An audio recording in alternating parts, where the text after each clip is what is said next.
Hi! Ako si Patti Ramos. I'm an illustrator, teacher, and the president of ang Ilustrador ng Kabataan. In today's children's episode of Cultural Cash Online, we're going to take a look at Raymundo Valencia's 1972 painting titled Family from the Cultural Center of the Philippines 21st Century Art Museum Collection.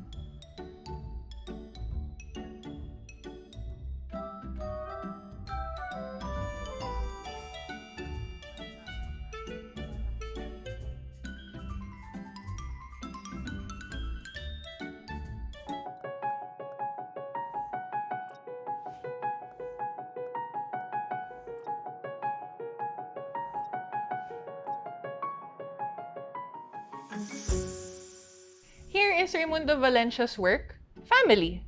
Can you see the people in the painting? How many are there? 1, 2, 3, 4, 5, 6, 7, 8. There are 8 people. They are mostly women, some girls, and 2 of the taller ones are carrying babies. How about you? How many members are in your family? See that? The children have balls and yo-yos. They're also not wearing any shoes. Are they going to the park or are they going home? Where do you think they're going?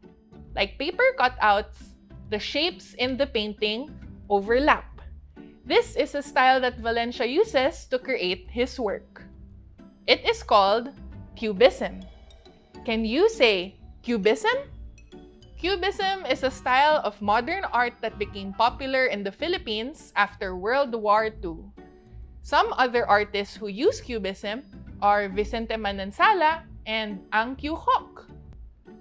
The figures in Cubism tend to look not that realistic because they are partly abstract and partly represent something. In Cubism, artists play around with shapes and space. That's why you can hear the word cube in it. Most Cubist painters in the Philippines like to paint Filipinos in real life, like going to the market, fishing, playing music, or being with their family. In the group I'm in, called ang Ilustrador ng Kabataan, there are artists who we can say are inspired by Cubism. There's Beth Parrocha, Ige Ochoa Trinidad, John Mike Tejido, and Daniel Florendo. Who is the artist Raymundo Valencia? He graduated from the University of Santo Tomas in 1960, where he studied fine arts and painting. His nickname was Birdman. Can you guess why? Yes, he liked to paint birds. He also liked to paint figures that looked like dolls. His people had big, wide eyes. He also filled up his canvas with all sorts of patterns. He added black to his paintings, and he chose bright colors that made them look like neon signs. Do you want to paint like Raymundo Valencia? Let's try it! For this activity, you will need paper, a paintbrush, watercolor or poster paint, a pen, and a marker. Family is painted using gouache on board. Let's say it together. Gouache.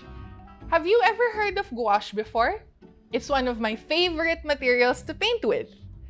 Gouache can be a gooey or a jelly sort of paint. It can come in a tube or in a palette like this. You can mix it with water to get so many nice results. It's easy to use gouache because it dries fast and is quick to mix colors. That's why I use it in a lot of my artwork. With your watercolor or gouache, you can make your paint more transparent. That means light can pass through the paint and show the paper underneath. When the light is completely blocked, that means the paint or object is opaque. If the light is somewhere in the middle, that means the paint or object is translucent. So, let's review. Transparent means you can see through the object. like glass or cellophane. Translucent means some light can pass through, but you can't totally see through the other side, like wax paper or oil. Opaque means no light passes through, and you cannot see through it. Examples of opaque objects include wood and cement. You can layer the paint a couple of times to make it more translucent or opaque. Let's make random shapes and strokes using our brush. You can also try it with any other color. It can take a lot of time and patience for the paint to dry. Once everything is dry, use a pen or marker to draw over it. What do you see in your painting? Maybe you can see plants and flowers, fruits, cars and buildings, or people? What about let's color the background black so that those colors really pop? I hope you had fun making your Valencia-inspired painting. Thank you for joining me on this episode of Cultural Cash Online.